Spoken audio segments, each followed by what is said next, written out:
Thunder have appointed Eamon O'Carroll as their new head coach on a 2-year deal. The 33-year-old's coaching career began at Widnes, where he was assistant to Dennis Betts, who is now director of rugby at Newcastle. O'Carroll has been assistant to Steve McManana at Catalan since November 2018. O'Carroll made 149 appearances for Wigan, Hull and Widnes, as well as earning 6 caps for Ireland between 2005 and 2017. And the Thunder have confirmed the signing of winger Jack Johnson. Johnson, the former Warrington winger, who can also play at fullback, joined the club after a spell in the Championship with Widnes Vikings. He had agreed to join the Ottawa Races in 2021, but their deferral from League One left him a free agent. So it turns out the good people go to Newcastle, not Ottawa. Newcastle have signed Wigan Academy product Nathan Wild, as well as retaining 2 homegrown talents. I've not copied and pasted the bit with the homegrown talents in, but Prop Wild, who's 21, spent the previous 6 years at his hometown club Wigan and helped the Warriors to the 2019 Academy Grand Final. I think he was one of those players that was never quite destined to crack the top at Wigan, though. And Newcastle have definitely gone wild because they've signed former Warrington and Widnes forward Sam Wild for 2021. 25-year-old back row or loose forward had initially agreed to join Ottawa next year as well. And also Newcastle today have promoted academy halfback Alex Donaghy to the club's first team. A former England youth representative, Donaghy is the first player to feature at all levels of Thunder's academy before making the step up to first team action. So, this is an important moment, I think, for the Newcastle Thunder in their kind of continued development after they were stripped bare 20 years ago. They've rebuilt, haven't they? And this is the full fruition of that. Yeah, I mean, the community work they're doing is absolutely excellent, and the approach of effectively them as a club running the game in that area has really paid off for them. Yeah, it's always a landmark thing, isn't it? I remember Melbourne Storm making a big thing of that in the NRL as well. When you go to these, expansion areas and you bring players through, that's it's a good thing. Yeah, and we see how it's kind of bloomed in London after 40 years. So if we can get the same sort of level of consistency of push up in the northeast, it feels like an area that could have some rugby league talent. There must be kids who like playing sport who are no good at football up there, and this could, this shows the pathway then. And if they can take their steps up through the divisions that they're hoping to do with the funding they have behind them, and the infrastructure they've got at the club, then they could be a force to be reckoned with, and it'd be nothing but positive if that can continue. Yeah, and the Newcastle Thunder have also lost 2 players, back row Jed Charlton and winger and fullback Niall Sidney. Both today joined Coventry Bears. Late breaking news out of the Bears. So that's a long trip, or are they moving down? I'm not sure. Students? I'd imagine they'd have to be wanting to base themselves somewhere along the way, but that's not a commute, is it? It's not an easy one. I mean, there's some guys that come down from Hull, and that's got to be bad enough, isn't it? What, living in Hull? Careful. Love you, Sarah. I was meaning the regular thrice weekly commute between Hull and Coventry. Yes. But, Yes. At least I get to travel over an exciting bridge. Credit Love Rugby League, Total RL and BBC Rugby League for their reporting as always. They've obviously fed us with lots of news stories for us to talk about this year, as we've been on the air every week. So thanks to those guys as always. I won't mention the Google form for fan reviews for next week's news because we're not going to be doing any news on our next show, I don't think, so unless something massive happens. So instead, let's move on to the SLP Dream Team.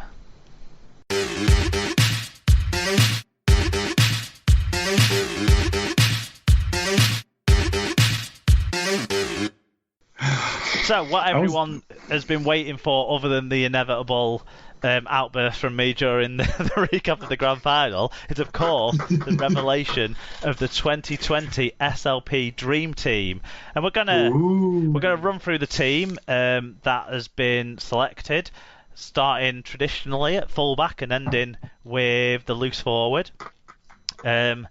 Getting there through all the other traditional positions on a rugby league field, would you believe it? So starting with the fullback, the shortlist was Bevan French, Lachlan Coote and Sam Tompkins. And for some fucking reason, Alan and Tim convinced us to put Richie Myler on there as well. So I suppose let's discuss who we picked before we reveal the winner. Alan, do you remember which one of those you picked? Even though I wanted Myler on the ballot, I went for Bevan French. Absolutely pointless getting Richard Myler on the ballot then. So Bevan French, talk to us a little bit about Bevan French. He did make the proper Super League Dream Team, so yeah, I mean, he struck me as the outstanding individual. So in terms of individual performances this year, so it didn't feel right booting him out of fullback for Coote or Tompkins or indeed Myler, because even though their individual performances were excellent, French was the outstanding individual of the year for me. So that's why he was my fullback. Tim? I went for Richie Myler. I just felt that his performances of consistency and just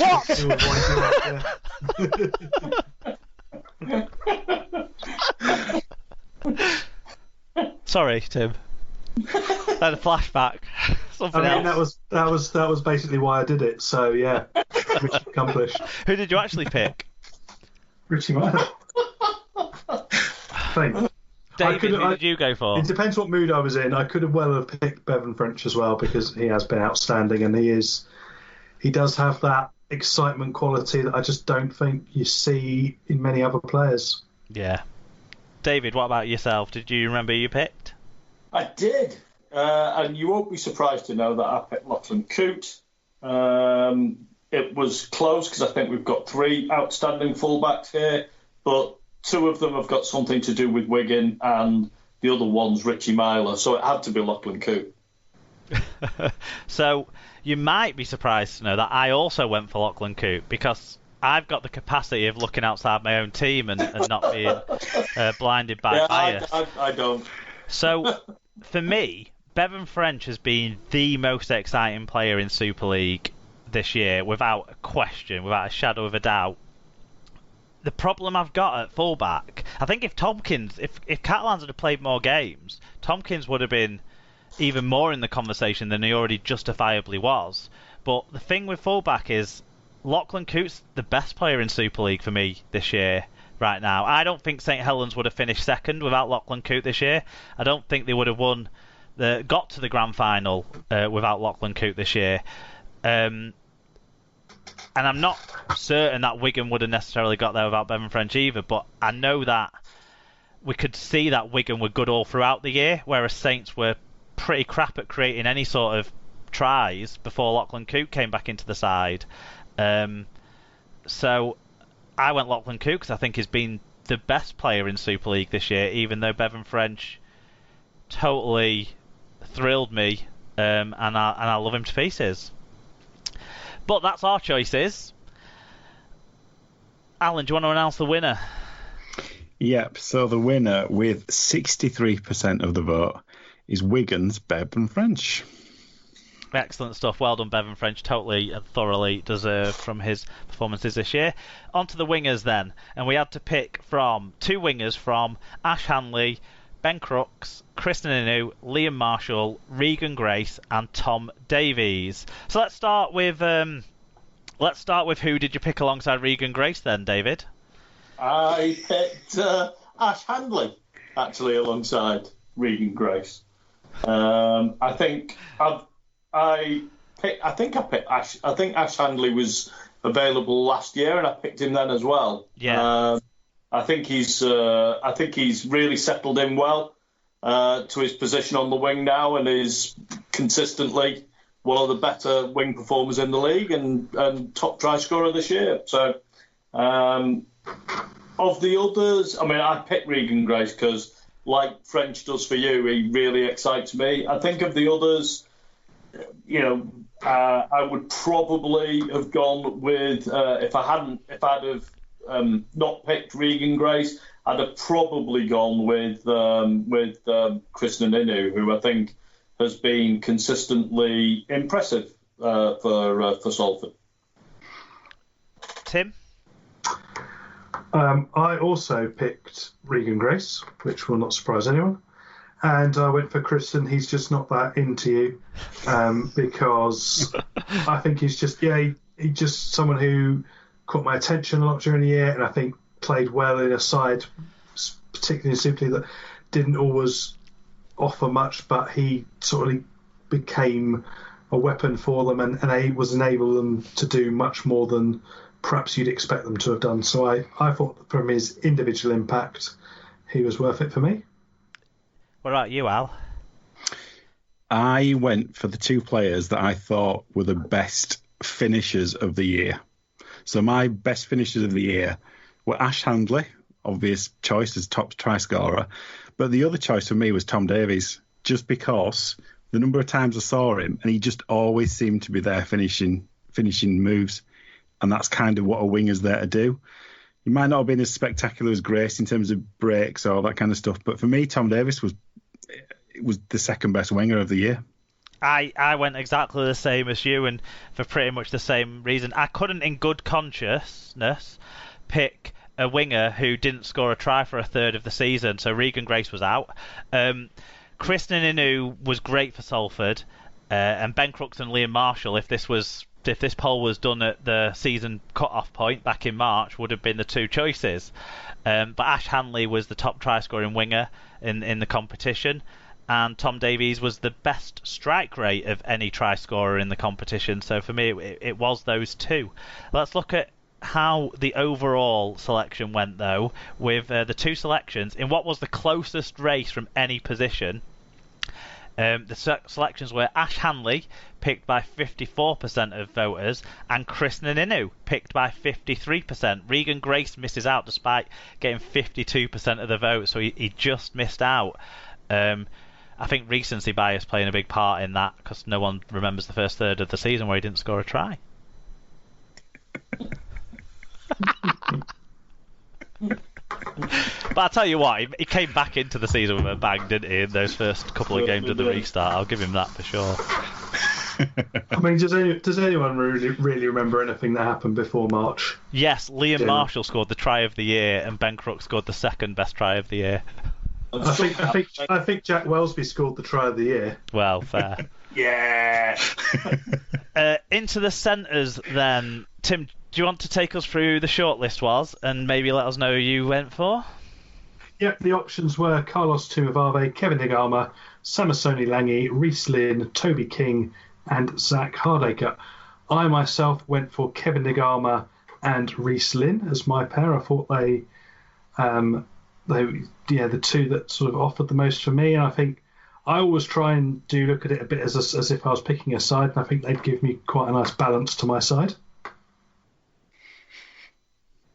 What about you, David? Who did you pick alongside Kevin Nagama? Rhys Lynn. I picked Rhys Lynn last year as well. Whenever I watch Wakefield, and that's not too many times during the year, but certainly watching when they play Saints, Rhys Lynn always gives us a tough game. He's strong, he's got pace, and he's got good hands, and I like that in the centre. Although I think this was tough actually, because I think Hardacre's played extremely well at Wigan, and I think Toby King has been nothing but impressive at Warrington as well. So it wasn't an easy choice, that. No, I found it tough, this one as well, apart from I think there was one centre for me who was consistent throughout 2020, and there was probably 3 or 4 other centres who could have been on this shortlist that were close to the ones that were on the shortlist. So Toby King for me was the out-and-out best centre this year. I've been impressed with him every time I've seen him play. His defence has become a lot stronger, and he's a real weapon in attack, both taking kicks and with his offloading game. for Warrington, and Carlos Tumavara got the nod as the other one for me. Just I think he had a really